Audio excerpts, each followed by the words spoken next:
Here's a quick demo of how to use these vacuum storage bags. So I've got some towels in there right now, and then it has this Ziploc feature here on the top.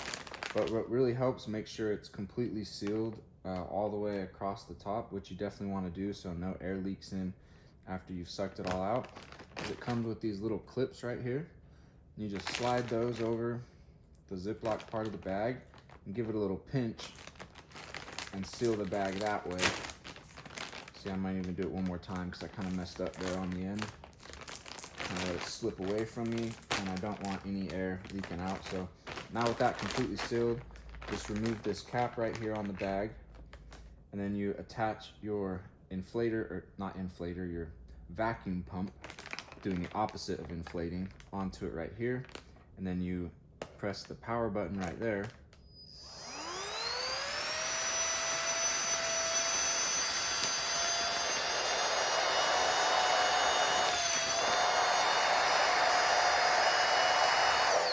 You can see it does a great job sucking all the air out. Just put the cap back on when you're done, and you've got a completely vacuum sealed bag right there. So obviously this is just an example. You can load it up with different stuff, bigger stuff, smaller stuff, take up the entire space of the bag, but I just wanted to show you it sucked all the air out of everywhere and left the towels completely sealed in there. So works really well and works really fast. I think you'll be really happy with this vacuum bag set.